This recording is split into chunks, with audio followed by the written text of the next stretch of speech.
All right, how's everybody doing? Hotep. Hey, this is Michael Imhotep, founder of the African History Network, host of the African History Network show. I'm a talk show host, researcher, lecturer, and writer. It is Friday, January 25th, 2019.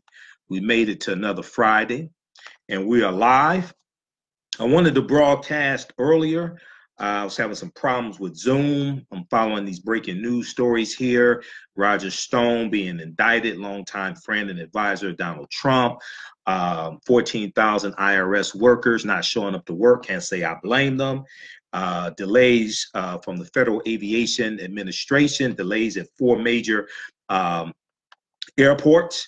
And I was filming a TV show this morning. That's why I had on a suit this morning. That's why I still have on a suit and tie. I was filming a TV show, Wake Up with Steve Hood, which will air Sunday morning, February 3rd, 2019, 8:30 a.m. And we'll post that video here on we'll post that video here on Facebook from YouTube once it airs. Okay, it's going to air on channel 50 in Detroit, Sunday morning, 8:30 a.m., February 3rd, 2019. But look, I wanted to deal with these breaking news stories here before time gets away from me. So everybody share this broadcast on your Facebook page and invite your friends to tune in also, okay? All right, so it looks like there is a tentative deal reached in the 35-day government shutdown. And I knew it was coming. If you saw the broadcast I did a couple of days ago, dealing with how African-American owned businesses are being destroyed by this government shutdown, go watch that on our Facebook page, the African History Network. Watch that on our YouTube channel, Michael Imhotep, Imhotep. I knew this was coming. And in that video, I said half the TSA workers should just not show up to work. I said, what would happen if half the TSA workers didn't show up to work? Okay. And then we saw this morning, for instance, if we look at, and I've been monitoring Washington Post, New York Times, USA Today, things like that. If we look at the TSA, well, TSA agents have not been showing up, but specifically the FAA, okay, because you need the air traffic controllers to control the flow of the planes flying, right? If you have a shortage of air traffic controllers, you're going to have a big problem on your hands. And this is what's been happening, okay?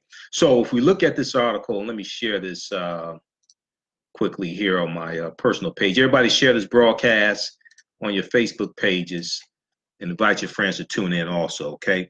So, for instance, if we look at this article here from Washington Post, FAA delays flights at New York's LaGuardia Airport, which is one of the largest airports in the country. I've flown out of LaGuardia a few times. It's one of the largest airports in the country.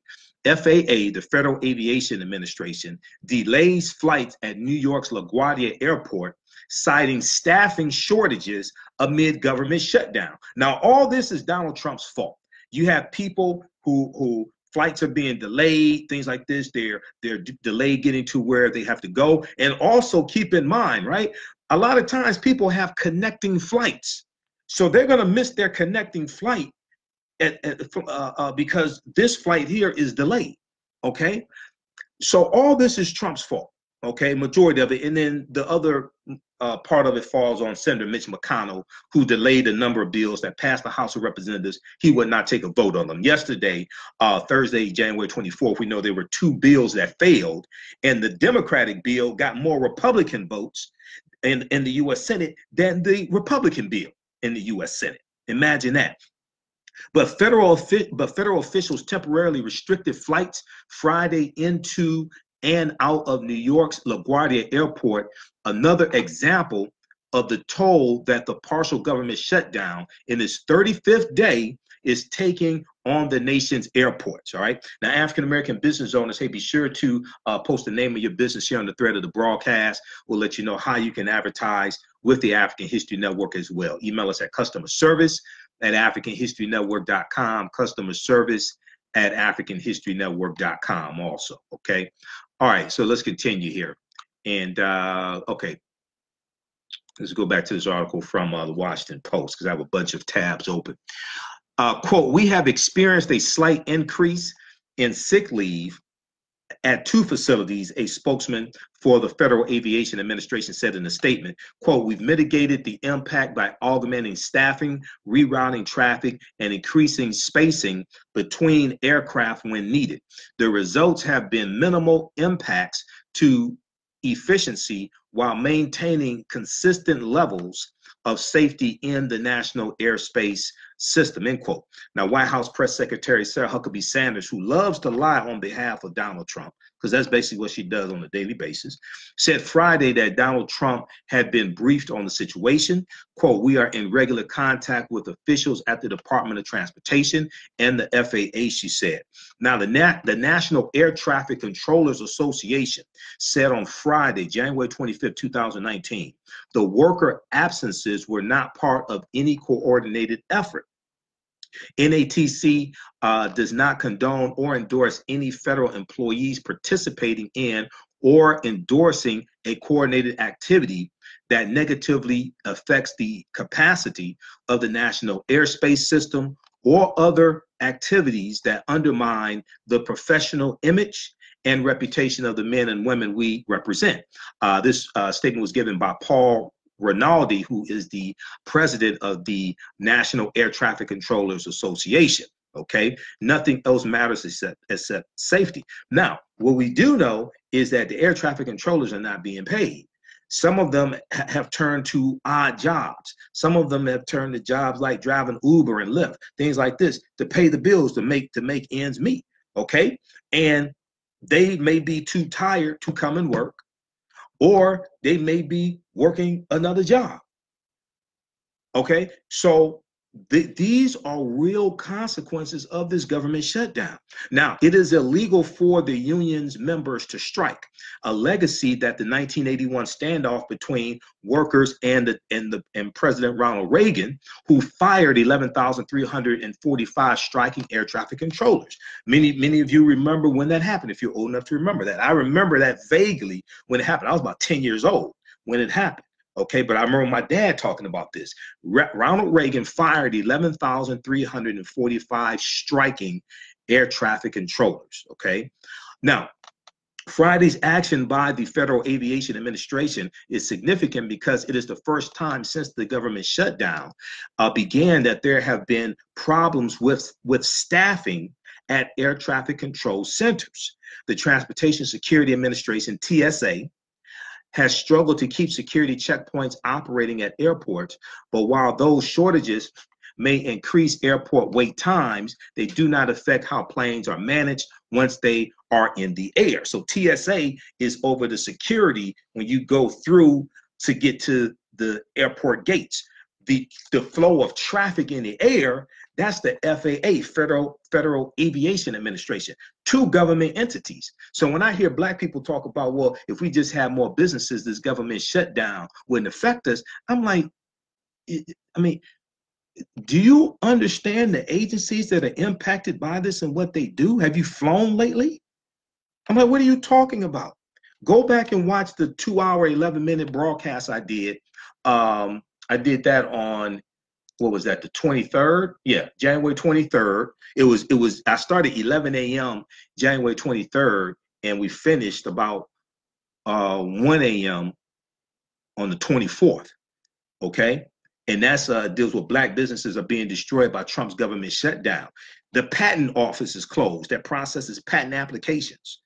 The Small Business Administration, the department that the part of the SBA that processes small business loans, that's shut down.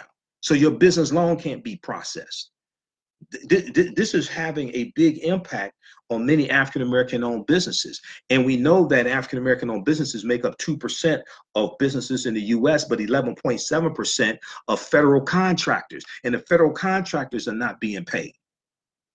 So this has huge, wide-ranging ramifications. Okay, so we see this going on with the FAA. Now, there was a good article also from what was that? USA Today, and we'll pull that article up also. And I'm trying to monitor because Trump is speaking right now. So it looks like there's a tentative deal in the government shutdown, right? which would reopen the government until February 15th. It would leave the $5.7 billion on the floor for, it would leave the $5.7 billion in the bill for border security, but no money for Trump's stupid ass wall. Okay, so I'm monitoring this as well. And this has to be voted on. It has to pass the House and the Senate, apparently, as well. But lawmakers Trump agreed to reopen government for 3 weeks, renew talks on border wall funds. This dumbass could have done this on day one. Because we all knew he was going to cave in. We all knew he was going to cave in. He lied and said Mexico was going to pay for this wall. Everybody said, you're lying. Even Jeb Bush said there's not going to be a wall. Mexico's not going to pay for the wall. He's conning people. Jeb Bush said that. He could have done this day one. Okay, so we're gonna keep going with this. And if he says anything like really, really important, okay, beyond him trying to save face and not deal with the fact that he was outmaneuvered by Nancy Pelosi, okay. If we look at the article here from USA Today, that's entitled, let's see here, FAA flights delayed at 4 major airports due to staffing issues amid government shutdown. Okay, we'll come back to that one. So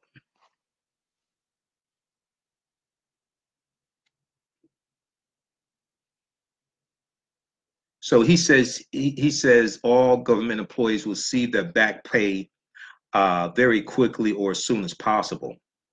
Now, will that include federal contractors? Because normally federal contractors don't get back pay. So congressional leaders and Donald Trump have reached a tentative deal to temporarily reopen the government and continue talks on Trump's demand for border wall money, Capitol Hill officials said Friday. This is the reporting from Washington Post, updated 1:24 p.m. Eastern Standard Time. And let's refresh here. Now, all the lies he's telling, I'm just going to skip past all that BS. Okay, I'm going to skip past all the BS, the lies, trying to save face. He was outmaneuvered by a woman, things like this. You could have done this on day one, because today is the second paycheck that government workers are missing. Okay, you got people facing evictions, all types of stuff like this because of this dumbass. Okay. And his friend was just indicted. The FBI went to Roger Stone's house this morning with a warrant, 6 a.m. in the morning, armed, okay, and arrested him. All right, we're going to talk about that here in just a minute as well. All right, so let's see here. Let me see if there's an update here from Washington Post. All right, so with Trump's approval, the pact would reopen shuttered government departments for 3 weeks, while leaving the issue of $5.7 billion for the U.S.-Mexican border wall to further talks. Okay, the official spoke on condition of anonymity to discuss private deliberations. The White House announced that Trump would speak from the Rose Garden of the White House at 1:30 p.m. So he's speaking right now. All right, I'm monitoring that. I'm listening to MSNBC right now. So we're monitoring that. If he says something like important is not a lie, we'll let you know. Okay. So the developments come as Senate leaders scrambled Friday in search of a short-term deal to end the partial government shutdown, as major delays at airports around the country produced a heightened sense of urgency. Because here's the thing. God forbid, right? Two planes collide because you have you have one of the air traffic controllers that's overworked because they're not getting paid and they took a second job. They're driving Uber, they're driving Lyft, okay? They're working as a security guard, whatever it is.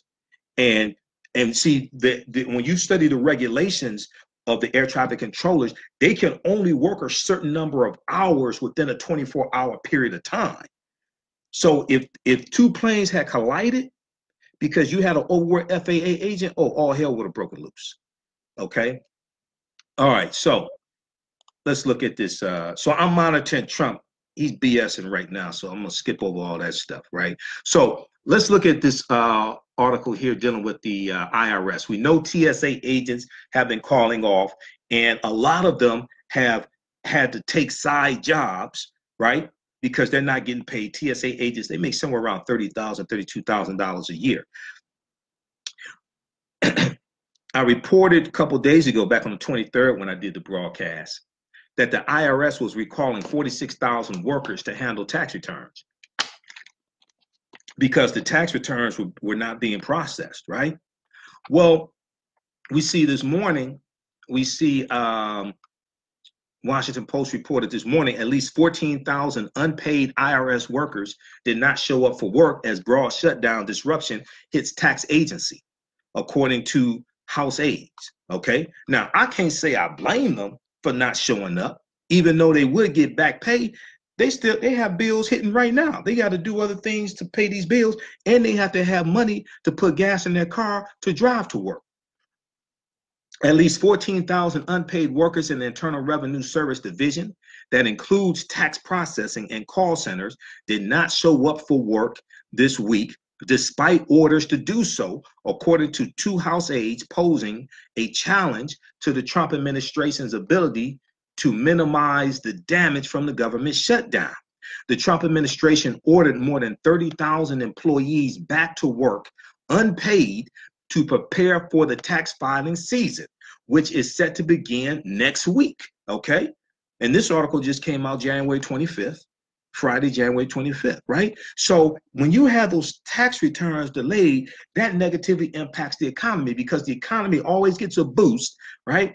In February, March, because of tax returns. You see ads on TV, people advertise, you'll see car dealerships advertising, bring in your tax return. We're going to get you into this new 2019 car, this 2018, what have you. You'll have people who pay property taxes.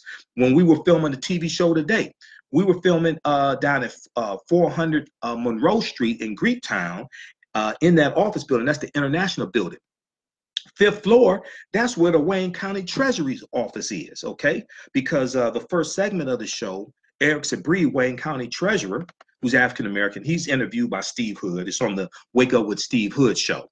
You know, I used to do his radio show on 9:10 a.m. Superstation. He has the TV show also. So we filmed my portion of the TV show this morning, all right? People take those tax refunds, they pay off their property taxes on their homes, okay? They'll go and buy that new iPhone and things like this. This helps fuel the economy, right? So because of this fool's government shutdown, that helps to jeopardize the gross domestic product, that helps to jeopardize the GDP of the economy, okay? That has wide-ranging impacts.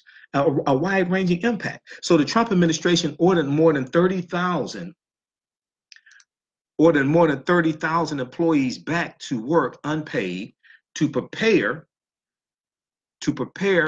for tax filing season, which is said to begin next week. But of the 26,000 workers called back to the IRS division, that includes the tax processing centers and call centers, about 9,000 workers could not be reached, and about 5,000 more claimed a hardship exemption. You got 5,000 IRS workers claiming a hardship exemption. They don't have the money to get there. They got to work a side job to pay the bills, all types of things like this. Okay, not to mention the ones who have to pay for medication, ones that may be going through some type of chemotherapy or something like this, right? IRS officials have told members of Congress, according to aides who speak on the condition of anonymity, because they were not authorized to speak publicly about the numbers. Now, the numbers are as of Tuesday, according to House aides, and the rate of employees returning to work may have changed since then. The IRS announced on January 15, 2019, it will begin calling back workers as fears mounted about the IRS's ability to process tax returns. And there was an article from Washington Post back on January 15th. The IRS is recalling 46,000 workers to handle tax returns, okay? So you can check that out as well. How's everybody doing? All right. Everybody, share this broadcast on your Facebook page. Invite your friends to tune in, okay? This is a special afternoon edition here, broadcasting on our Facebook fan page, the African History Network. African-American business owners, post the name of your business here on the thread of the broadcast. And email us at africanhistorynetwork.com, africanhistorynetwork.com. We'll let you know how you can advertise with the African History Network and reach thousands of potential new customers. We put your 30-second to 60-second commercial into the audio podcast of our radio show, the African History Network show. And we're on 7 different podcast platforms also. Let's go to some of your questions. And then I'm also going to go to the story about Roger Stone. I told you all, if you've been watching any of my broadcasts, I told you Roger Stone is going to be indicted. Okay, here's another prediction. Donald Trump Jr. will be indicted, and so will Jared Kushner. Okay, all of them are going to be indicted. They might as well just jump up back a dump truck up to the White House and load all of them up in there. Okay, because that's what's going to happen. Ramona on Facebook said, and I'm monitoring this I'm using 2 different laptops to monitor this. Ramona said he should pay all his taxes before we pay ours. Yeah. Well, first of all, Ramona, he should show his taxes. See, let me show you what Trump did, right?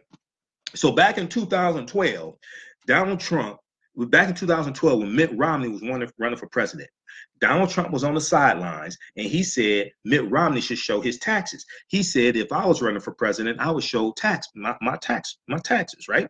So then when he announces he's running in 2015, and then people saying, okay, show your taxes, he says, well, I'm under audit. He says he always gets audited. Well, if you always get audited, you were audited back in 2012 when you lied and said if you ran for president, you would show your taxes. Then he said, well, when he said that when the audit is over with, he would show his taxes, right? This is what he said. Okay. Then he wins the presidency, and then his spokespeople like Sarah Huckabee Sanders and Kellyanne Conway, 2 of the most lioness ass people you ever want to meet. Then they say, well, nobody cares about his taxes anymore. The American people voted for him, and he didn't show his tax returns, so nobody cares about him. Well, wait a second. No, he said that after he won, when the audit is over, he would show his tax returns. He didn't say he would show his tax returns only if people care to see them. That's not what he said. Now, check this out. Trump has never produced the IRS notification letter that you get when they notify you that you're going to be audited. He's never produced that one time. Because see, he won't produce any of his tax returns because he say, I'm under audit. He won't produce tax returns from 20 years ago that are not being audited. He won't do that. He won't produce tax returns from 10 years ago. But you can produce the IRS notification letter that you get, that they send you, let you know that you're going to be audited. You can do that. He hasn't even done that. Why is that? Maybe it's because he's not being audited. Maybe the reason why is because he's not being audited, and he lied because he didn't want you to see his tax returns, because he doesn't want you to see who he owes. He doesn't want you to see his revenue. Maybe he's been lying about his revenue. But if he wants to prove that he's being audited, all he has to do is produce the IRS notification letter that they send you when you're going to be audited. That's all he has to do. He's never even done that before. Why is that? He's a con man. He's a fraud. This is what I told you back in 2016. I told you, this dude, in business school, we study fraud. We had to take social ethics at Wayne State's business school, Wayne State University in Detroit. We had to take social ethics. We study fraud. This dude right here, this is the biggest con man fraud I've ever heard of. And if you've been in sales anytime, you hear about frauds, things like this. Bernie Madoff, the Keating Five, the savings and loans scandal, all that stuff of the 1980s. This dude right here, this is a con on a whole nother level. All right. Sophia said interesting. Maria said great point. All right. Also, let's see here. If you like this type of information, also you can donate to the African History Network, paypal.me/the AHN show, paypal.me/the AHN show, or visit our website, africanhistorynetwork.com, africanhistorynetwork.com. If you don't have a PayPal account, click on the yellow donate button there. Then this helps us to keep doing the research, stay on the air, pay the bills, etc. All right, how's everybody doing? We'll come to some more of your comments. I want to go to this story about Roger Stone, and then I'm going to give an update on what's going on with the government shutdown. Now, I'm skipping past all this grandstanding Trump is doing right now, all this BS he's telling, okay? Because, see, what Trump likes to do is he likes to distract, and he likes to make undocumented immigrants the target. And all this is about white supremacy and racism. Because if you've been watching any of my broadcasts, right, if you study the facts and you look at the fact check from the Associated Press, more undocumented immigrants come through the Canadian border than come through the Mexican border. But the Trump administration is not focused on undocumented immigrants coming through the Canadian border because most of them are white. And this is all about the fear of the browning of America. And this is about white supremacy and racism. And this is about targeting those undocumented immigrants that are darker. This is what this is all about. And at the same time, you can't claim they're stealing your jobs and you keep bragging about having 7 million unfilled jobs in the country. You can't have it both ways. This October of 2016, Washington Post had an article, and you can go to BLS.gov, Bureau of Labor Statistics, right? You got about 7 million unfilled jobs right now. The number of unfilled jobs in the country keeps increasing each year.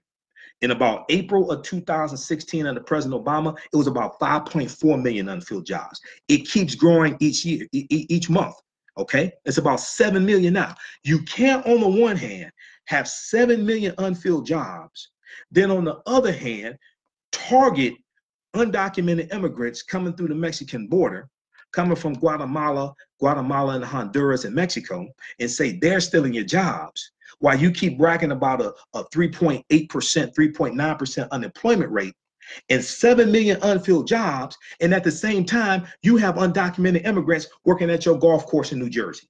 You can't have it both ways. But you don't talk about the undocumented immigrants coming through the Canadian border because most of them are white. This is a con. This is a fraud. You've been hoodwinked. You've been bamboozled. You've been led astray, run amok.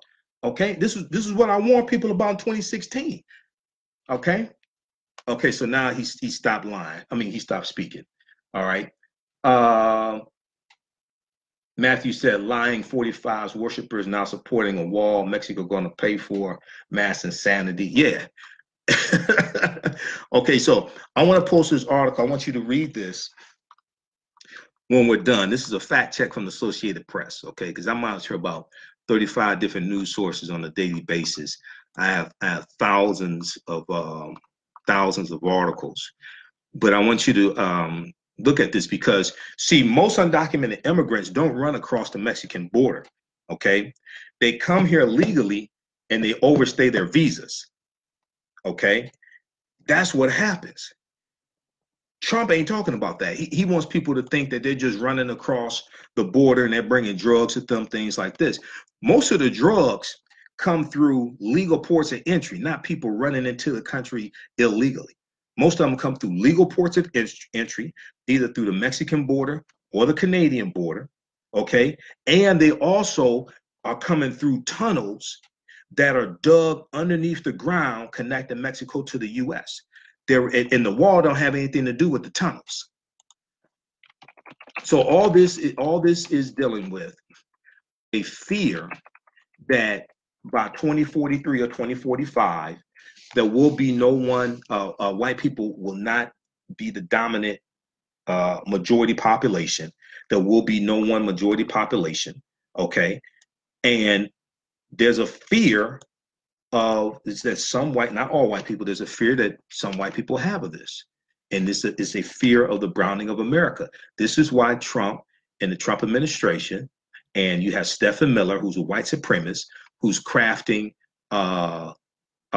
Trump's immigration policies, right? This is why they want to crack down not just on undocumented immigration, they want to crack down on legal immigration. But the legal immigration they're talking about cracking down on is non-European countries. Why is that? Okay. AP fact check. Visa overstays outpace border crossings. Visa overstays outpace border crossings. Okay. This is Associated Press. See, this is what people don't want to talk about. And if you look at a map, of the U.S., right, the Canadian border, and we're going to post this right here for you. Okay, this is from the Associated Press. Read this.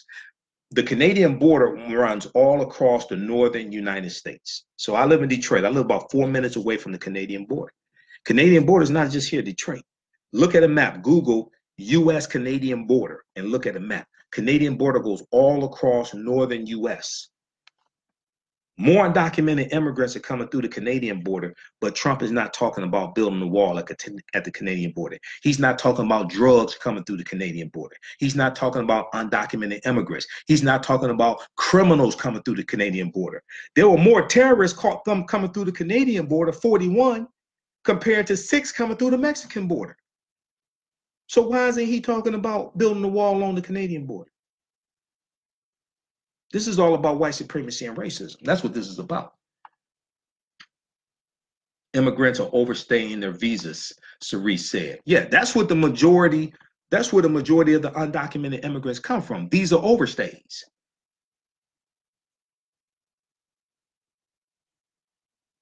Okay. All right, let's continue here. How's everybody doing? Okay, so let's look at Mr. Roger Stone. And I want to pull up this article also from USA Today. Okay, so if we look at Mr. Roger Stone, he was awakened this morning by the FBI. Maybe he was already awake. Maybe he was talking to Russia. I don't know. But longtime Trump advisor Roger Stone, who was also an advisor to Richard Nixon, and Roger Stone has a tattoo on his back of Richard Nixon. When he came out of the court today, because he was indicted, he went to the hearing today. He was arraigned. He came out flashing the Nixon peace sign, right? I'm not a crook. And then we find out Nixon was a crook, right? Longtime advisor Roger Stone indicted by special counsel in Russia investigation. And let's refresh this, see if it was updated, because this was posted at 12:39 p.m. Okay, yeah, updated 2:25 p.m. I thought it was, because I updated it on my other laptop. I had to refresh the screen. And also, if you just look at the Associated Press, if you look at the poll that they took, 6 in 10 Americans may blame Trump for the shutdown, right? So this was closing in on this fool. I knew any day now this is going to break. His polling numbers are tanking. You got 6 in 10 Americans blame Trump for the shutdown, even on the 34th, 35th day. Okay, you got TSA agents calling off. You got IRS workers who are supposed to be processing tax refunds saying they can't come in. They're telling him talk to the hand. You know, they basically, the IRS workers, 14,000 of them not showing up. They basically did the Della Reese on him. Okay, let's stop this. Okay. This is playing. All right. All right, everybody all right? Browning of America. Yep. All right, let's stop that video playing. Okay. There's a video playing from New York Times. So hold on, I had to stop that from playing. But let me just play this clip right here, because let me plug in the speakers here, because you know, the IRS agents basically did the Della Reese to they basically did the Della Reese to Donald Trump. And let's pull it up here, because this, I can't find the damn, where's my cable to plug in here? Hold on. All right. I can't plug in the speakers. I can't find the cable. So let's do it this way. Let's pull it up on the other laptop. They basically did the Della Reese from Harlem Nights. All right, you remember that scene in Harlem Nights when they came out of the, remember that scene in Harlem Nights when they got arrested at the club at Sugar's, and they came out of the club once they were bailed out by the police. Kiss my entire ass. So that's basically what the TSA agents did to Donald Trump. They said, we ain't coming in. They said no, we can't do that. 14,000 of them. 14,000 of them. They were like, no. They said, no, we ain't coming in. I'm sorry.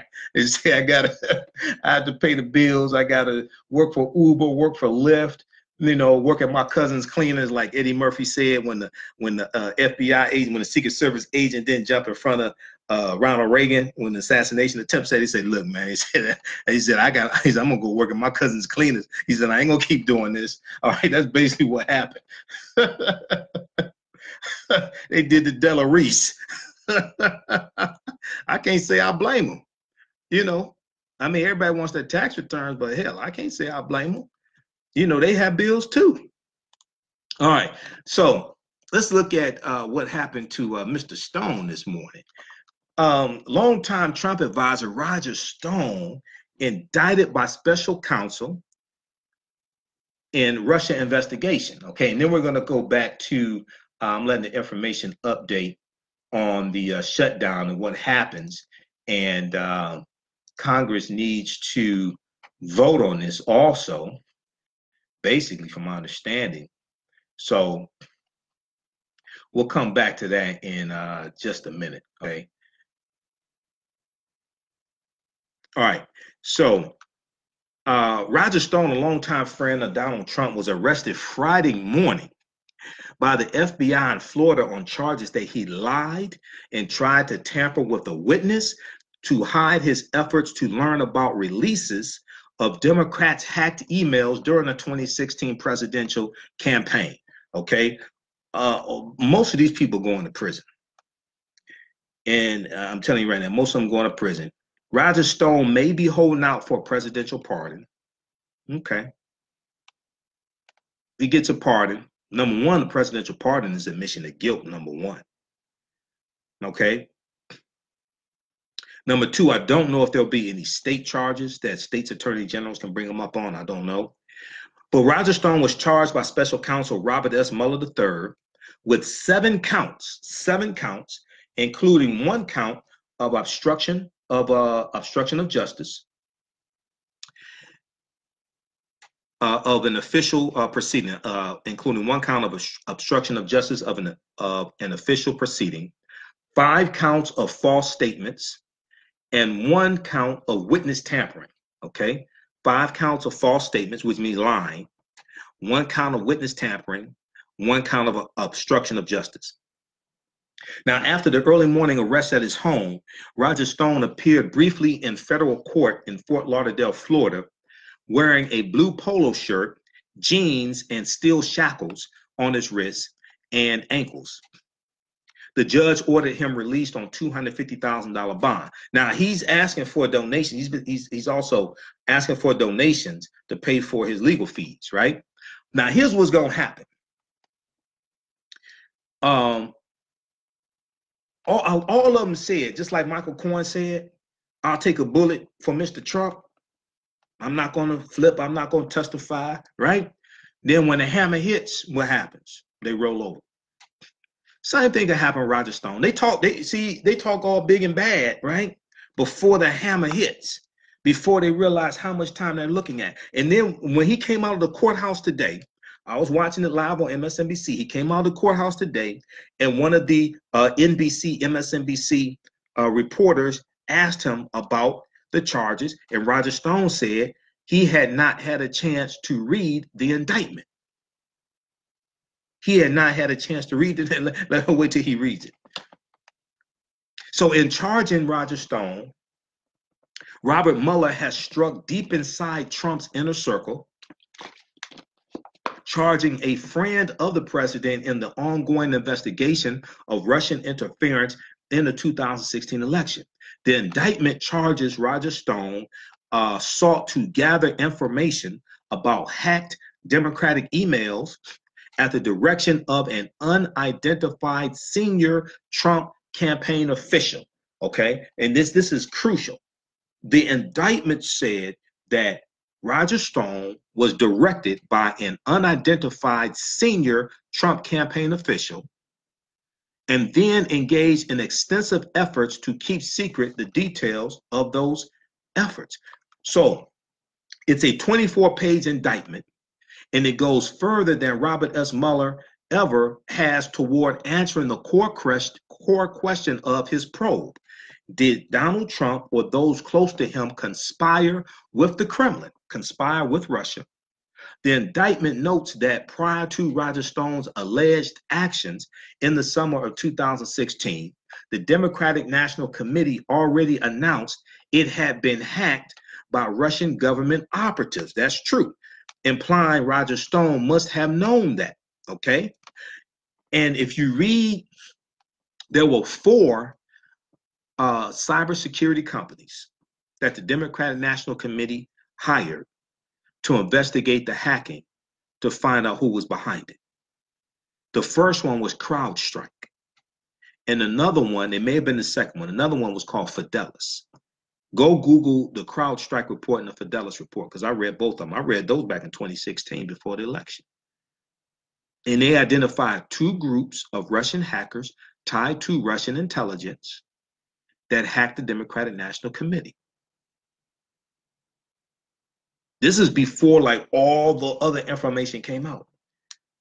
I read that back in 2016 before the election, because I would see Malcolm Nance, counterterrorist expert for like 35 years, now 35 years.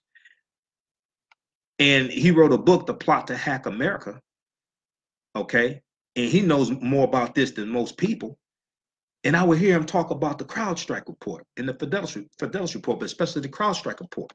So I looked it up and I read it. I'm like, damn. So after appearing, okay, so the 24-page indictment goes further than Mueller ever has toward answering the core question of did Trump or those close to him conspire with the Kremlin, okay? And then also the indictment notes that prior to Stone's alleged actions in the summer 2016, the DNC already announced it had been hacked by Russian government operatives, implying Stone must have known that. But the document also suggests that Roger Stone's mission was to find out what WikiLeaks planned to do as far as releasing the stolen material, something that on its own would not necessarily constitute a crime. After appearing in court, Roger Stone stepped onto the courthouse steps, striking the famous pose of his personal hero, former President Richard Nixon, by raising his arms and making the V, like Nixon. Keep in mind, he has a tattoo of Nixon on his back. I mean, I heard of a tattoo of Tupac on your back, you know, but Richard Nixon, all right. So he said he would not plead guilty to these charges. I would defeat them in court. Now, there was a crowd of about 300 reporters, supporters, and detractors. And some of the people and if you watch the video of this, you go to NBCnews.com, MSNBC, ABCnews.go.com, CBS News, you watch the video, right? You got some people there yelling, lock him up, lock him up. I'm with them, lock his ass up. I'm with them.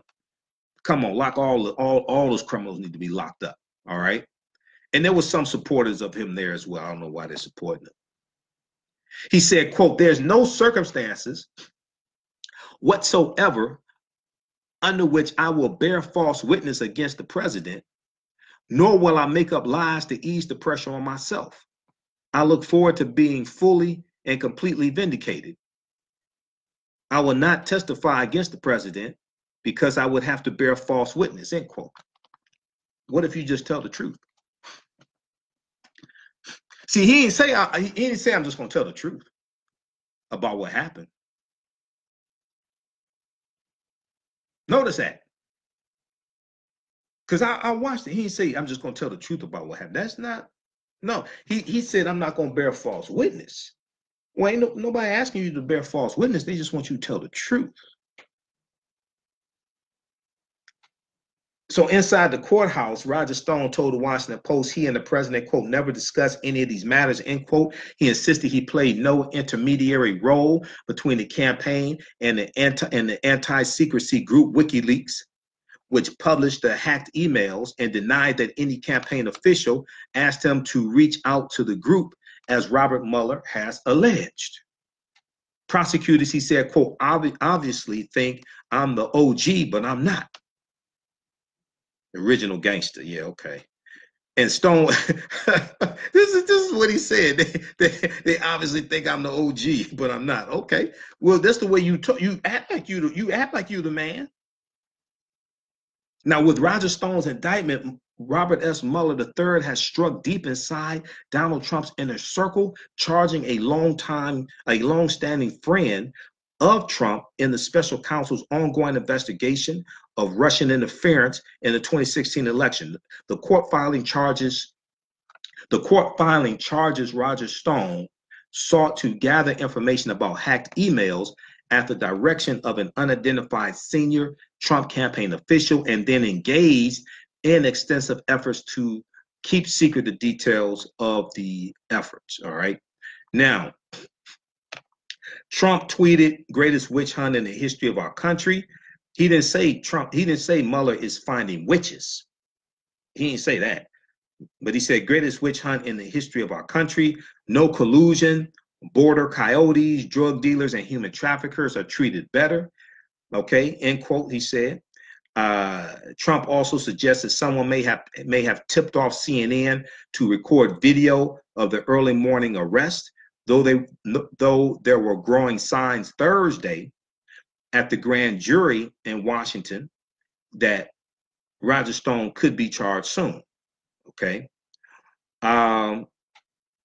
The indictment centers on Stone's efforts to find out when potentially damaging emails internal to Hillary Clinton's campaign would be released by Julian Assange, WikiLeaks leader.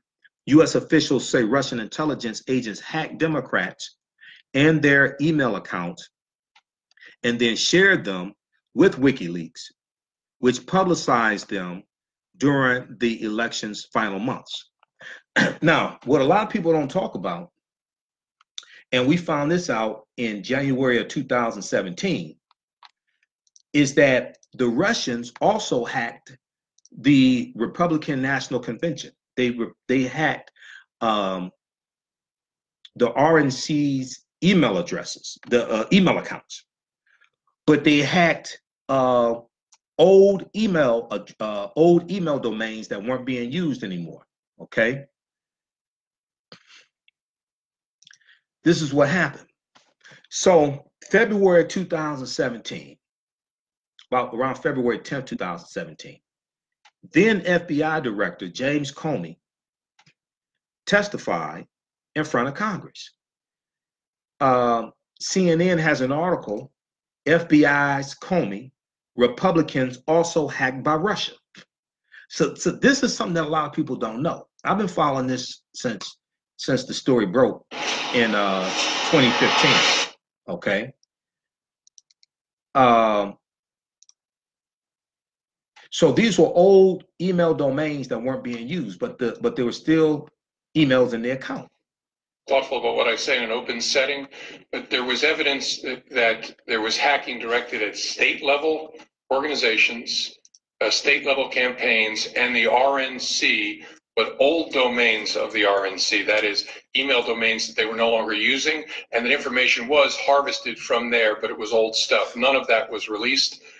We did not develop any evidence that the Trump campaign or the current RNC was successfully hacked.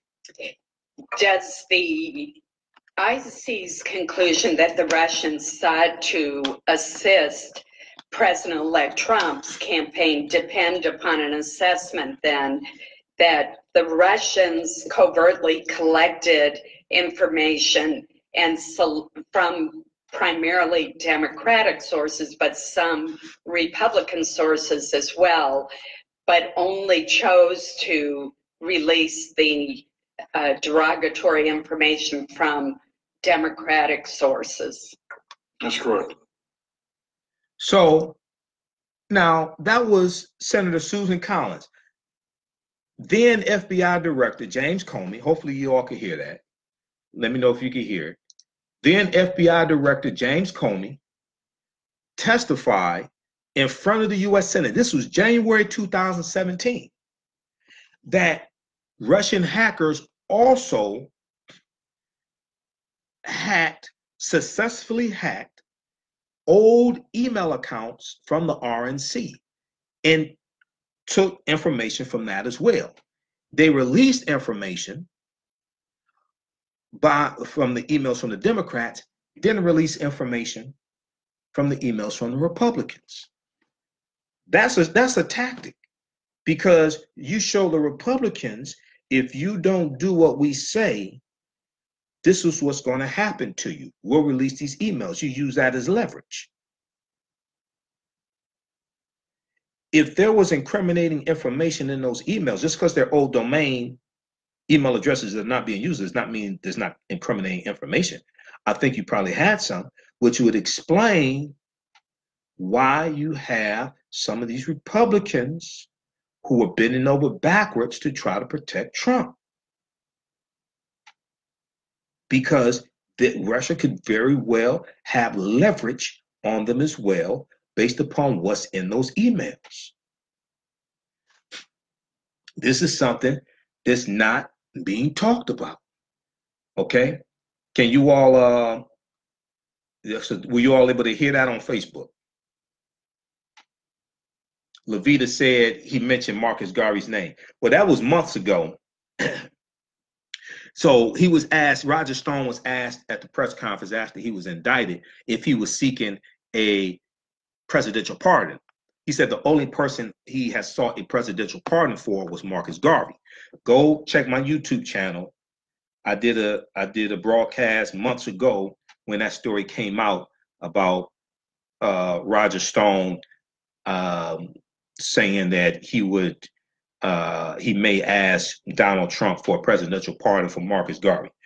Marcus Garvey hasn't been pardoned yet, so obviously that didn't happen. All right. Okay, so you can hear it. Okay, Sherilyn said you can hear it. Okay, good. All right. But isn't that very interesting? How many people knew that the Russians also hacked the RNC, old email addresses, old email accounts from the Republican National Committee, but those emails had not been released? How many people knew that? Okay, so let's silence this once again. All right. So according to the indictment, the 24-page indictment, and we'll go back to the story of the shutdown. I'm waiting for it. I need to refresh the screen here for them to update it. Okay. We'll come back to that because I'm monitoring a bunch of stories here for you all. How's everybody doing? All right.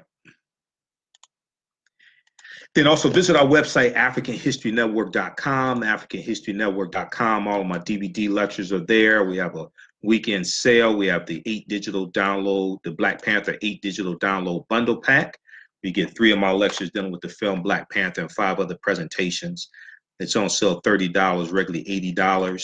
And also we have the online courses I teach, a 10-course online bundle pack on sale $40, regularly $130. And it includes understanding the transatlantic slave trade, what they didn't teach you in school, which is a 14-hour, 7-session online course also. All right. All right, so let's continue here. Let's go back to Roger Stone. So in the 24-page indictment, it says, after the July 22nd, 2016 release, okay, after the July 22nd, 2016 release, of stolen DNC emails, a senior Trump campaign official was directed to contact Roger Stone about any additional releases and what other damaging information Organization One had regarding the Clinton campaign. So it's believed Organization One is referring to WikiLeaks. Roger Stone thereafter told the Trump campaign Roger Stone thereafter told the Trump campaign about potential future releases of damaging material by Organization One, end quote, the indictment states. Now, people familiar with the case said Organization One is WikiLeaks. The indictment does not identify the senior Trump campaign official, nor does it say who directed the senior campaign official to contact Roger Stone. The indictment also does not accuse Roger Stone of conspiring with Julian Assange or Russian officials, okay? After the election, according to the document, Roger Stone tried to cover up what he had done by lying about it to Congress and attempting to persuade another witness, identified only as person two, to refuse to talk to the House Intelligence Committee. People close to the case said person two is New York comedian Randy Credico. Okay? So check out this also, because this is deep. And, you know, there have been a number of people who have been indicted, okay? And New York Times has a chart. I mean, they have a chart of all this because it's hard to keep it straight. Okay, so I'll post that chart. I'll give you some of those names. I want to go to the breaking story of the and let me check my email for breaking news alerts also.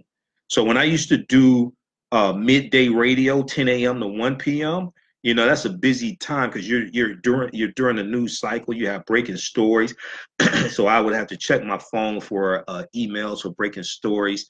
I used to do the nationally syndicated. I used to do the Michael Imhotep show, which was a nationally syndicated radio on the Empowerment Radio Network, Monday through Friday, 10 a.m. to 1 p.m. And I used to guest host. So when that show got moved to the evening, I would guest host the Roland Martin radio show also, which was 10 a.m. to 1 p.m. All right. So I've done radio in all different time slots. Okay, so Congress to vote to fund government for 3 weeks. Yeah. So even though Trump came out and made this announcement, right? And funds affected, let's see. So deal to reopen government, funds affected departments, agencies through February 15th. No money for the border wall. Bipartisan committee will negotiate Homeland Security funding bill. If no deal, government shut down. If no deal, government could shut down again. Okay, so if we look at this article here from Washington Post that was updated, Trump announces deal for government to reopen for 3 weeks, ending longest shutdown. No money for his border wall. He caved in. All right. Now they need to start processing checks for people like Saturday. Okay. They need to start processing checks for people for Saturday, and they need to include an extra 10% for people to pay for late fees and overdraft fees and all this other stuff. Okay, that this food costs. So Donald Trump on Friday announced a deal with congressional leaders to temporarily reopen the government while talks continue on his demand for border wall funding, handing Democrats a major victory in the protracted standoff. Okay, if he runs again in 2020, he's going to lose because people are going to remember this right here. I guarantee you that. They're going to remember the pain that this fool inflicted on them because he lied and said Mexico was going to pay for a wall, and he was too much of a coward to stand up to Rush Limbaugh and Laura Ingraham and Ann Coulter, who bullied him and said, if you don't get the border wall money now, you're not going to get it and your presidency is going to be over. So the pact announced by Trump from the Rose Garden at the White House would reopen shuttered government departments for 3 weeks while leaving the issue of $5.7 billion for a U.S.-Mexico border wall to further talks. So Trump announced, Trump said that a congressional conference committee would spend the next 3 weeks working in a bipartisan fashion to come up with a border security package. If a fair deal does not emerge by February 15th, Trump said, there could be another government shutdown, or he could declare a national emergency, and a move that could allow him to direct the military to build the wall without congressional consent. Such an action would likely face an immediate legal challenge. It's going to face multiple legal challenges. Why?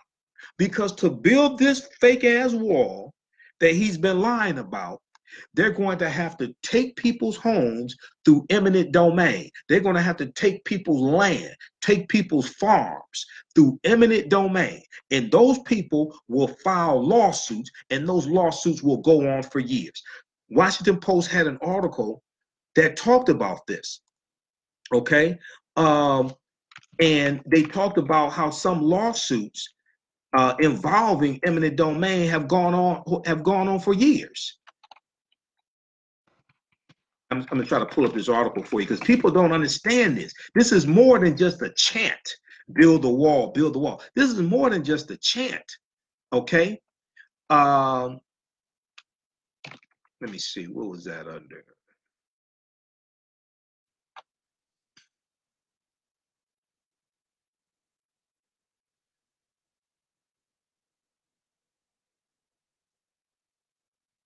Is that one? Let me see here. I'll try to find an article for you. It was one from the Washington Post, I think, or what's the New York Times. Okay, but I'll find it for you, and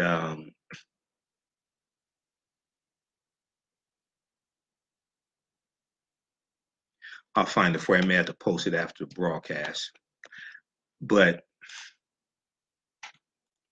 that is something that all the Trumpsters don't want to talk about. They're going to have to take a lot of white people's homes through eminent domain and their farms and all this stuff, their land.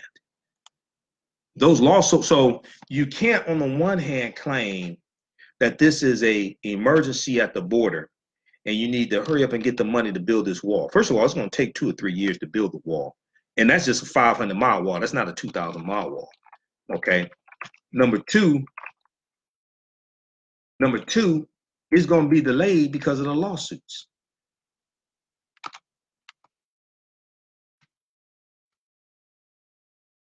See if I can find this.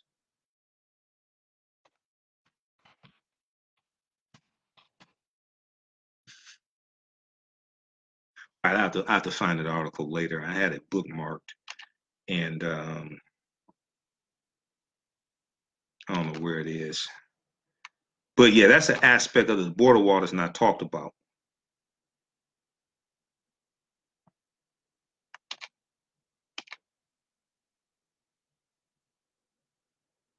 I don't think is this the article? How the border wall is boxing Trump in. I wonder if that's the article, because that's a really good one. Also, that's from the New York Times.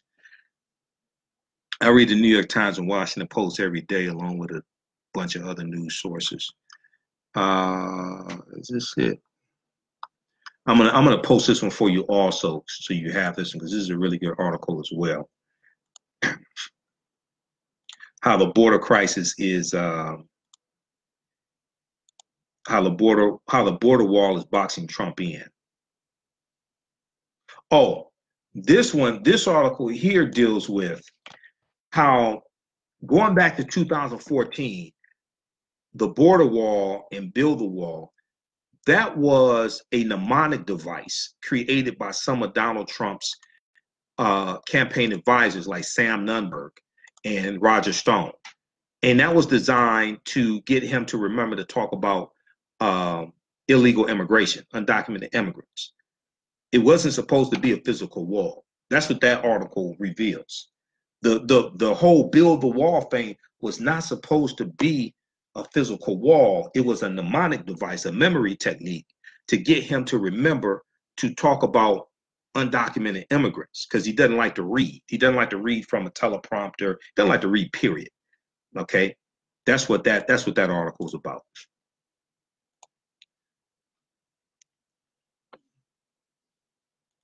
Okay, so let's continue here.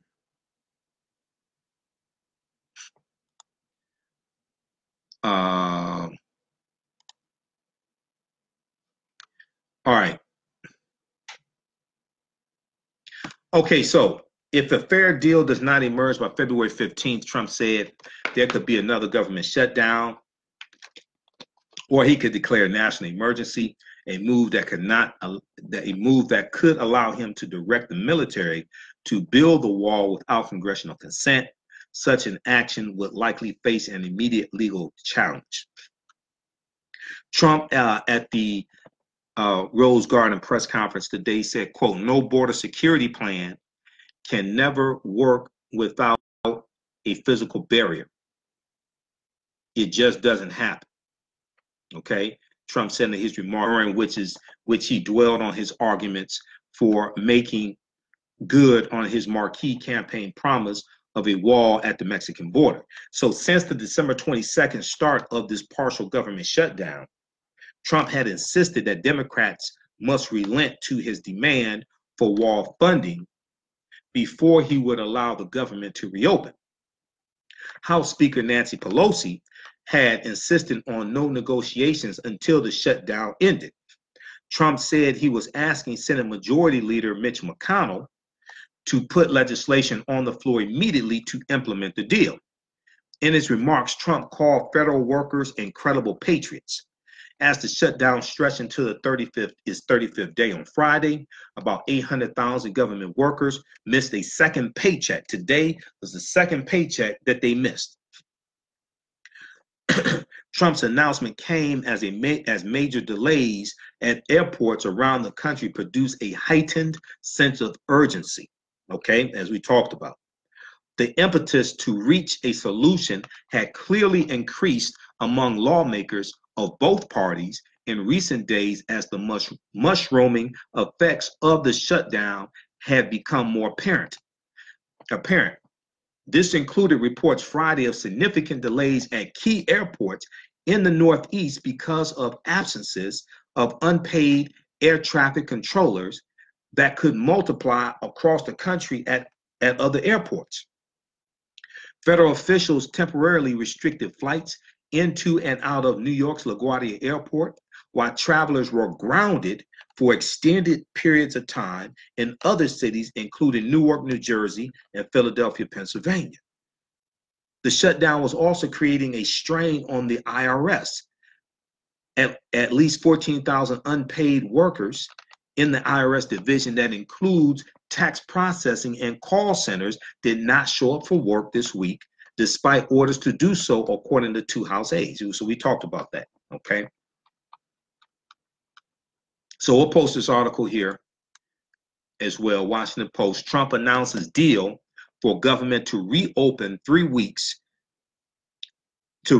3 weeks, ending longest shutdown, no money for his border wall, okay? So this is what's taking place. This is an example how elections have consequences, people. How you doing, Maria? Let's see who we have here. We have Maria, we have Eugene. How you all doing today? Share this broadcast on your Facebook page. Invite your friends to tune in. Those in the Detroit area, I'll be speaking at Nandy's Knowledge Cafe, 71 Oakland Avenue in Highland Park, Michigan, each Saturday in February, 2 p.m. to 6 p.m. Every Saturday in February, starting February 2nd. I'll be doing lectures there, free and open to the public, donations accepted. That first Saturday, February 2nd, a presentation will deal with the history of Black Wall Street in Tulsa, Oklahoma, and a history of us engaging in cooperative economics.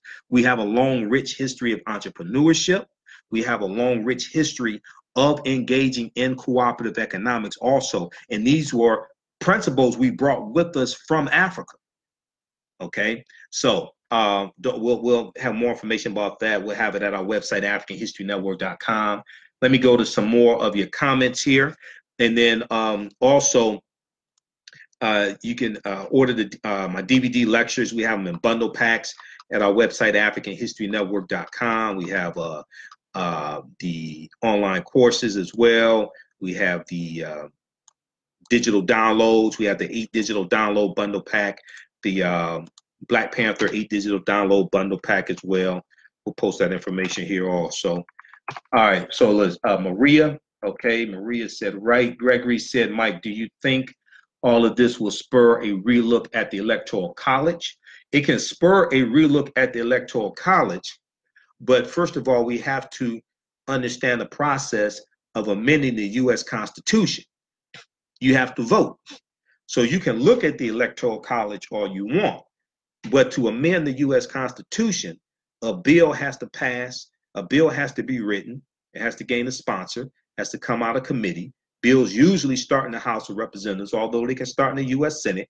It has to pass the U.S. House of Representatives and the U.S. Senate by a 2/3 majority vote. Then it has to be ratified by 3/4 of the state legislatures. The state legislatures have to vote on it as well. It has to pass 3/4 of the state legislatures by a 2/3 majority vote also. That's the process of amending the U.S. Constitution. So people talked about the Electoral College, and most of us don't understand the Electoral College. We think the popular vote doesn't count. That's not true. The popular vote does count. The popular vote counts per state, not the overall popular vote. Most African Americans still don't understand that. You have to go and look at the presentation I did dealing with the history of the Electoral College and also the history of the 3/5 Compromise of 1787, Article 1, Section 2, Clause 3 of the U.S. Constitution. Contrary to popular belief, the U.S. Constitution did not say that we were 3/5 of a human being. That's a total misunderstanding of the U.S. Constitution and what it said. Furthermore, the way the count was taken was corrected by Section 2 of the 14th Amendment of 1868. That was corrected like 151 years ago, the way the count was taken. So we have a total misunderstanding of this. And this is one of the reasons why some African Americans don't vote, because we don't understand politics. We don't understand that politics is the legal distribution of scarce wealth, power, and resources, and the writing of laws, statutes, ordinances, amendments, and treaties, their adoption, interpretation, and enforcement. And Republicans fear the African American vote. Then many of us value our vote because we don't understand the importance of it. Okay, so and we don't understand how politics impacts every aspect of our life. All right, we have CMAC, we have Gregory Osborne. Yeah, it's a lengthy process. Yeah, it is a lengthy process to amend the U.S. Constitution. That's why there've only been 27 amendments since 1787. It is a lengthy process. It's not an impossible process. You have to have the correct people in the House of Representatives. You have to vote for the correct people to be in the House of Representatives and the U.S. Senate and in your state legislature. We don't understand this, okay? So like right now, so what's interesting is on Dr. King Day, January 21st, Senator Kamala Harris of California announced she's running for president. And you got all these African Americans bashing her. Where's your black agenda? You ain't asking none of these other people for their black agenda. You ain't asked Senator Elizabeth Warren for her black agenda. She was the first one to announce. Some have announced an exploratory committee, which is usually, that's a sign, one, they want to run for president. Two, is usually a sign they're going to run for president if they find there's enough support. Now, the same people that ask Kamala Harris and criticize her for not having a black agenda or ask her where's her black agenda, how many of y'all asked Senator Elizabeth Warren for her black agenda? Senator Elizabeth Warren spoke at the NAACP Freedom Fund dinner here in Detroit. See the same standard, the standard that we trying to hold Senator Kamala Harris to, you ain't trying to hold nobody else to that standard. All the other people who announced, Kirsten Gillibrand, all the other people who announced, they're not criticizing them about where's your black agenda, all that. They ain't doing that. And what I try to explain to people is that a black agenda is not something you wait for a candidate to present to you. A black agenda is what we present to the candidate. But see, that takes work. People too damn lazy. They don't want to do that. They just want to attack people and criticize. And that's one of the reasons you got Trump. Because not enough African Americans voted for Trump. Because we still don't realize that we had the votes to stop Trump. And some of us still don't understand what happened in the 2016 election cycle. You have to go watch some other videos where I break this down. Because I do one, and it's here on Facebook. I did it back in 2017. I did a lecture here in Detroit. I have them on DVD, but I did a shorter one here in Detroit, African American Resistance in the Era of Donald Trump, voter suppression, reparations, and how elections have consequences. And I deal with how there was 16.4 million African Americans registered to vote in the 2016 election. Only 59.6% voted. That was a 7 percentage point drop from 2012 when President Obama was on the ballot.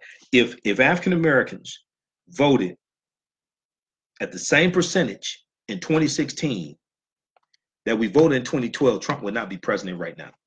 Period. He would not be president right now. He won Michigan, Wisconsin, and Pennsylvania by only 78,000 votes.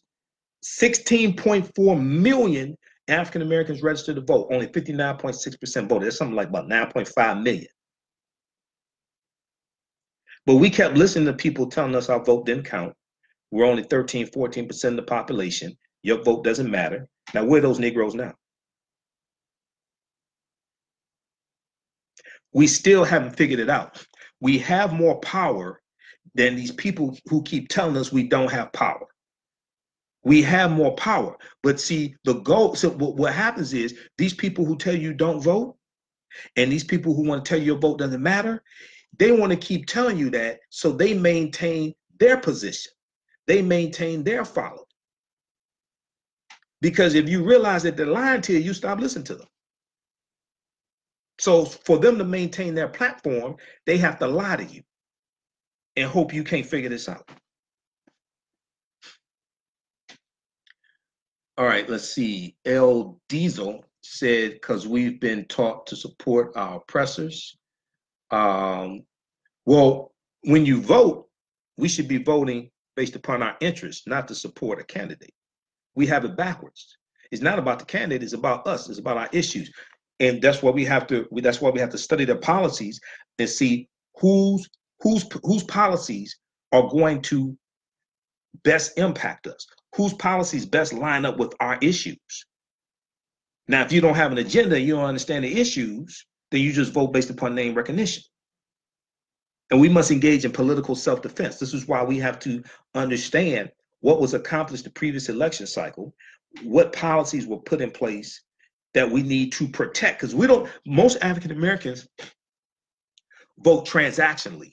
We vote from election to election, but we don't understand the concept of protecting our gains and understanding when a candidate threatens the gains that were made, and we have to understand a need to protect those gains and still, and at the same time, finding a candidate who's going to create an environment for us to push our agenda the farthest and get the most accomplished. But if you don't have an agenda and you haven't analyzed what happened in the last 2 or 4 years, then either you stay at home or you vote based upon name recognition. We don't understand the concept of political self-defense. But you have to do research to understand this. If you've seen some of my previous broadcasts, I talk about political self-defense. This is why we must understand the law better than they understand the law. And we must understand how to disarm them of that weapon and use it against them. This is why we must study the U.S. Constitution, because all this is based upon law. The U.S. Supreme Court, highest court in the land, they determine whether something is legal based upon the U.S. Constitution. So if the law was created, if they're using the law to trap us, if they're using the law against us, Shouldn't we know the law better than they understand the law? Shouldn't we know where all the pitfalls are and the booby traps? But it takes research to do that. A lot of people are just lazy. They don't want to read. They don't want to do research. They just want to do YouTube videos and put out a bunch of BS. So this book right here, you don't have to get this one. You get one like it. Okay. The Declaration of Independence and Other Great Documents of American History. Okay. 1775 to 1865. 1775 to 1865. This has, among other things, it has the U.S. Constitution in it. I carry this with me everywhere I go. All right. Now you can read the U.S. Constitution at loc.gov, the Library of Congress website, loc.gov. And this book, this was $2 when I got it. I got this back in I don't remember which year. I've had this probably 10 years, something like that. This came out in the year 2000. So this was $2 when I got it. Okay. So it's not expensive at all. You probably get it at Amazon. Check your local African American bookstore. Okay. But if you go to loc.gov, loc.gov is the Library of Congress website. You can read the U.S. Constitution there also, or you can just Google U.S. Constitution. But we have to understand law. Two very, very important things we must understand: history and law. History and law impact politics. If you understand history and law, you can better understand politics. So I study all of that. Okay, I don't just study history. I study law. I study politics. Politics is the legal distribution of scarce wealth, power, and resources. Politics is the writing of laws, statutes, ordinances, amendments, and treaties, their adoption, interpretation, and enforcement. The Constitution is subject to interpretation by the justices on the bench. That's true. That's why we need to engage. That's why we need to elect the correct presidents, because the president nominates Supreme Court justices. That's why we need to vote for the correct people in the U.S. Senate, because the U.S. Senate, that's where the Supreme Court justice hearings are held, and it's members of the U.S. Senate that vote for the Supreme Court justices to be on the Supreme Court. So once again, that goes back to voting. Black people don't read. We look at pictures, sad but somewhat true. We need to engage in reading more. There was a reason why they didn't want slaves to read. There's a reason why they didn't want slaves to read on the plantation. And one of the things, when you study the history of slavery in this country, one of the things that enslaved Africans on the plantation did, who learned how to read and write, many of them wrote their own freedom papers and ran away. Why? Because most white people were illiterate and couldn't read. So a lot of the slave patrollers that you would run into, who patrolled the roads for runaway slaves, most of them were illiterate. So you give them any piece of paper and tell them these are your freedom papers. So one of the things that enslaved Africans did when they learned to read and write is they wrote their own freedom papers and ran away. We rebelled in many ways. It wasn't just uprisings like the Nat Turner Rebellion of 1821 or 1831. It wasn't just the Nat Turner Rebellion. We rebelled in many ways. And if you watch the original Roots, when Kizzy was taken away, when Kizzy was sold off from the plantation, sold away from her parents, Kunta Kinte and Bale, why was she sold away? She was sold away because there was a teenage male, I think it was teenager or early 20s, enslaved African on the plantation. He was played by Lawrence Hilton Jacobs. And he ran away from the plantation. It was Kizzy who wrote a travel pass for him because Kizzy was literate. So when the slave owner sent a slave catcher out after him, he brought him back and he had that travel pass on him. And that's why Kizzy was sold from the plantation. Okay. So we have to understand that history. There were multiple reasons why they didn't want slaves to learn to read and write on the plantation.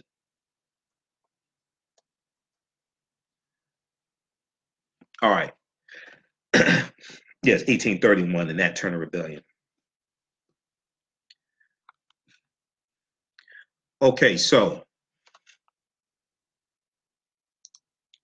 let's continue. Let's go to some more of your questions, then I have to get out of here. I have to get back to work. Chris, okay, that's good to know, bro. Declaration of Independence and other great documents of American history. Renee said 1775 to 1865. Yeah, this is put out by Dover Books. So it's, I mean, when I got this $2, maybe $4 now. It's pretty inexpensive. L Diesel said, kick the facts, bro. Scalia did, Angie says, Scalia did this quite often, which led to his very conservative leanings. Yeah, this is an example of how elections have consequences. This is what I try to explain to people. Most people who don't vote don't understand the impact that politics has. Okay, all you have to do is just go look at the policies that Trump has reversed from President Obama. There've been over 100 of them. You can see how elections have consequences. If this government shutdown, if this is not an example of how elections have consequences to you, I don't know what is. This is all because of one stupid ass man who should not even be president right now. Okay, so this is an example how elections have consequences. And go back and look at the broadcast I did January 23rd. Which dealt with how this is negatively impacting African-American owned businesses also, the government shutdown, okay?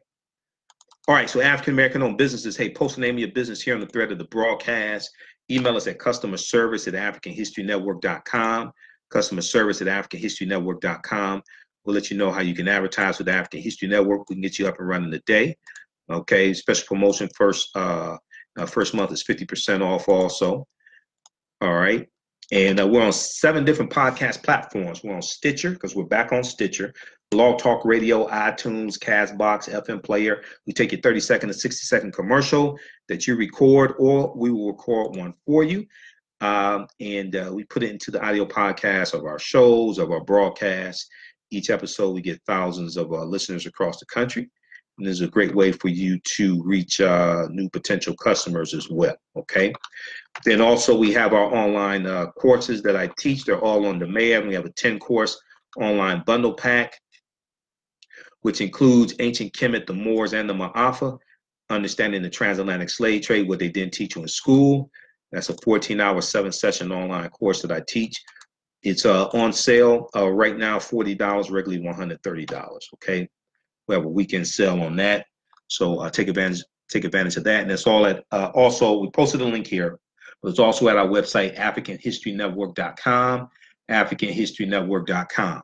And if you like this type of information, we definitely need your support. You can donate to the African History Network, paypal.me/the AHN show, paypal.me/the AHN show. So if you want to donate $10, $15, $50, $100, whatever it is. You can also set up for recurring donations. And if you don't have a PayPal account, go to africanhistorynetwork.com, africanhistorynetwork.com, click on the yellow donation, click on the yellow donate button, and you can donate with debit card or credit card. But this helps us to keep broadcasting our Sunday night radio show, the African History Network show, keep doing the broadcast throughout the week, pay the bills, stay on the air, keep doing the research, all of that, okay? So we'll be on Sunday night, 9 p.m. to 11 p.m. Eastern Standard Time, the African History Network show on 9:10 a.m. the Superstation, WFDF, and we broadcast here on Facebook Live. You can listen to our audio podcast at our website, AfricanHistoryNetwork.com, or wherever you get your podcast from. Search for the African History Network show, the African History Network show. Okay, and remember at the African History Network. Okay, hold on. Chris said, my question from earlier, I wonder if a Black agenda will ever be part of a presidential candidate's agenda.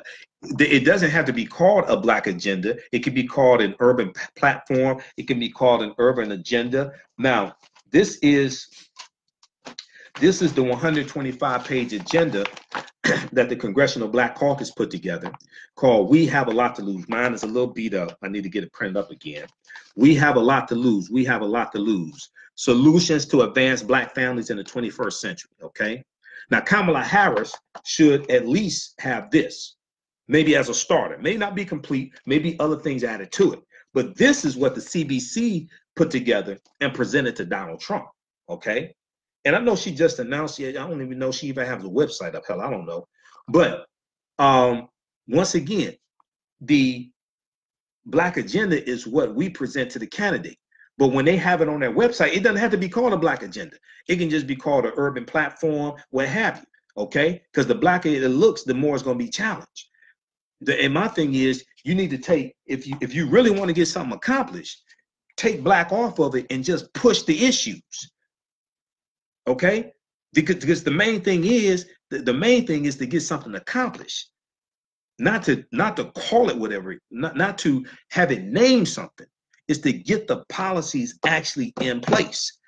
For instance, right now in the Department of Education, the student loan forgiveness that President Obama implemented for people who were victims of predatory colleges, right? Betsy DeVos was sued by about 17, 18 different attorney generals because she was delaying that student loan forgiveness to take place. There's an application process you have to go through, things like this. That program right there benefits African-American women disproportionately. Why? Because African-American women carry more student loan debt than anybody else in the country, on average $30,000 when they leave college. So that student loan forgiveness benefits African-American women more than anybody else. But the policy doesn't say Black or African-American, but it's a policy that exists. See, this is what people don't understand, right? The agenda that the president presents or candidate presents, it doesn't have to say Black. Now, when you present it to them, it may say Black. But when it becomes part of that platform, it doesn't have to say Black. Be quite honest, it's better if it doesn't. If you understand, if you understand how, especially for a president, it may say urban agenda, it may say inner city this, it may what have you. But if you're trying to get elected, it's probably better if it doesn't say Black agenda. But you need to look at those policies and see how they impact you. Because if it says Black this, Black that, it's going to be challenged even more, and it's going to be harder for them to get elected. So a lot of times we don't understand strategy. So you can download this from cbc.house.gov because most of our people never heard of it, never read it before. cbc.house.gov, which is the official website of the Congressional Black Caucus. Each member of the Congressional Black Caucus has a page there. You can look at their initiatives, the committees they sit on, things like this. They have their contact information also. We have a lot to lose. Solutions to advance Black families in the 21st century. Because what's so important about this, and a lot of people like to talk about Powernomics by Dr. Claude Anderson, but they never read the book. I just interviewed Dr. Claude Anderson on my show back on January 13th. We had an interview, we have it here on our Facebook page and on YouTube. Okay. But don't give an elected official this book and say, here, this is our agenda. You have to craft and you have to put something together. You have to craft something. And in different cities, there are going to be different agendas that are promoted. Out of 20 things, 10 or 15 may be the same, but there could be specific things that we're dealing with in Detroit that are different than Chicago. So we don't understand strategy oftentimes, right? But the most important thing we have to understand is a Black agenda is not what the candidate gives to us. That's what we present to the candidate. But we're not operating based upon self-determination. A lot of times we're just operating based upon self-hatred, not self-determination. Because if we were operating based upon self-determination, we would realize we have to present an agenda. And the people would be talking more about what's in the African American agenda that we present to all of the candidates, as opposed to talking about the candidates. That's the problem. The majority of the conversation should not be on the candidates, about the candidates. It should be about the African American agenda that we are presenting to all of the candidates. And that conversation is not happening because the people who are talking don't understand politics. All right. What's the strategy to let Black people know the benefits they possibly have? What are you talking about, Anthony? I'm listening, I'm hearing you. Where can I read that booklet from? Yeah, cbc.house.gov. You can download it for free. cbc.house.gov. Now, this is what they presented to Donald Trump March of 2017, almost 2 years ago.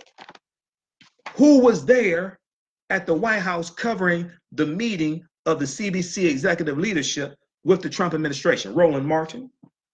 They covered that on News One Now with Roland Martin. We talked about it on our radio show, the African History Network show. But Roland was there. cbc.house.gov. All right, let me try to get some of your comments here. Lock up the fake judges and attorneys who protect greedy politicians. Cerise said, okay. Now, a lot of these judges, well, here's the other thing. Federal judges, who nominates federal judges? The president. Who votes for the federal judges and confirms their nomination? Who has the hearings? U.S. Senate, which once again is important why we have to vote for president and vote strategically for president and vote for the U.S. Senate as well, U.S. senators. People don't understand how important the U.S. Senate is.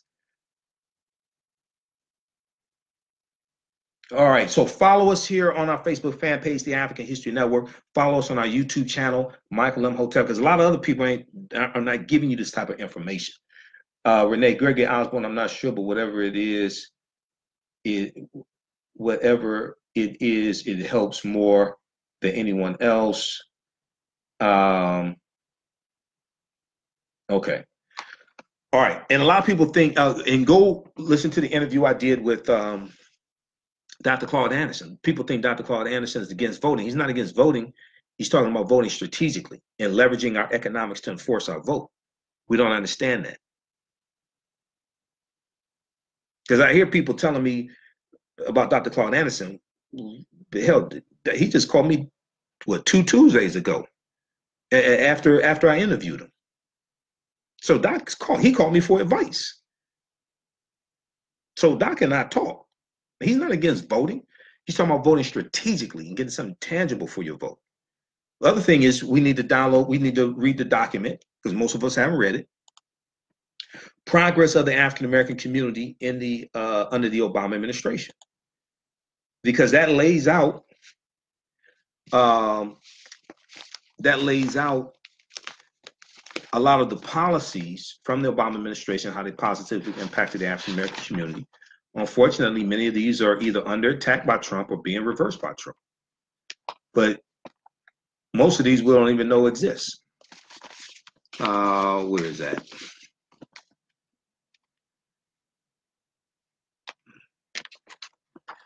Let me see something here.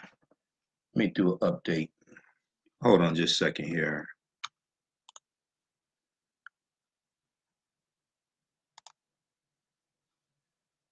All right.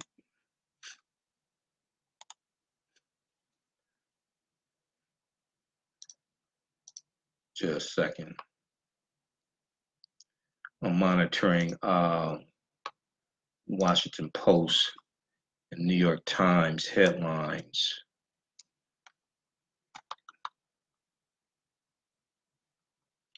Okay, Trump announces deal to temporarily reopen government. Congress to vote to fund government for 3 weeks. Okay. I know Nancy Pelosi is speaking right now. Let me see if I have this here. Yeah, progress of the African American community under the Obama administration. So this breaks down in different categories how the policies from President Obama positively impacted African Americans.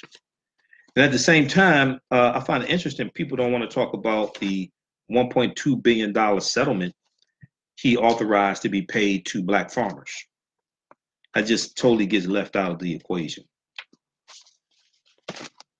That just totally gets left out of the equation. Let's see, do I have it in this one here?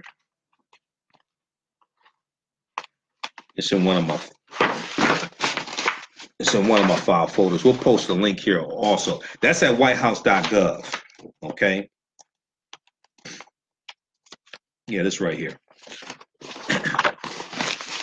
That's at whitehouse.gov. So people need to read this right here. Because if we read this, right, the way we voted in 2016 would be different. This was up for years. This was up during the Obama administration. Once again, we don't like to read. We don't do research. Okay. Progress of the African American community during the Obama administration. Read that. Breaks it down by categories. Everything from labor to education to support for HBCUs to My Brother's Keeper, criminal justice, advancing equity for women and girls, African American judicial appointments. President Obama made 62 lifetime appointments of African Americans to serve on the federal bench. This includes 9 African American circuit court judges. It also includes the appointment of 53 African American district court judges, including 26 African American women appointed to the federal court, which is more African American women appointed by any president in history. That don't even get talked about. All right, look, hey, we got to get out of here. Remember, at the African History Network, we focus on educating, empowering, and inspiring people of African descent throughout the diaspora and around the world, because right knowledge corrects wrong behavior. What you do for yourself, what you do to yourself, and what, yeah, the black farmers received their money, Anthony. Black farmers received their money. Now, hopefully they'll get their money from Trump, because John Boyd was just interviewed earlier this week by Roland Martin. You got to watch Roland Martin Unfiltered. Okay, it airs Monday through Friday, 6 p.m. on Facebook and YouTube. Search for Roland Martin there, Facebook and YouTube, and he has the videos also at his YouTube channel. And it re-airs like every 2 or 4 hours, something like that. We share it here on our Facebook fan page. So when the tariffs on soybeans that Trump put, okay, to try to punish China, that's really hurting soybean farmers. You have African American farmers who are soybean farmers. Go watch the broadcast I did about black farmers suing the Stein Seed Company, STINE, because they said they were sold fake soybean seeds, and they said this was a strategy to steal their land from them.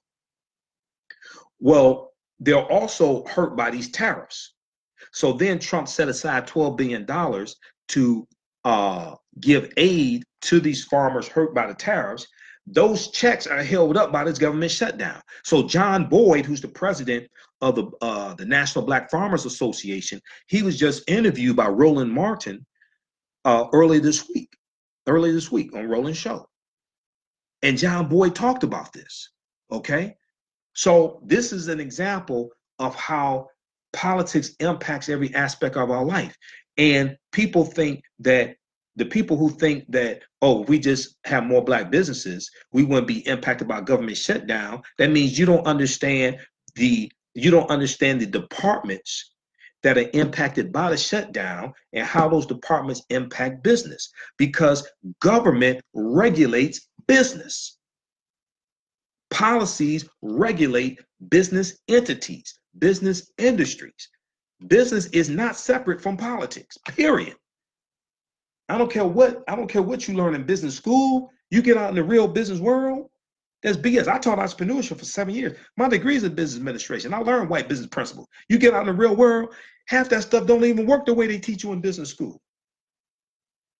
And I'm somebody that did business consulting for 7 years, did business consulting for nonprofit organizations, for-profit organizations. The company I managed, we had government contracts. We had contracts with the state of Michigan. We had county contracts. The way half that stuff don't even work that way they teach you in business school. You get out in the real world, you learn something entirely different. All right. So we have to get out of here. Remember, we focus on educating, empowering, and inspiring people of African descent throughout the diaspora and around the world, because right now it's corrects wrong behaviors, not over till we win. Wakanda forever. We'll talk to you next time. Peace.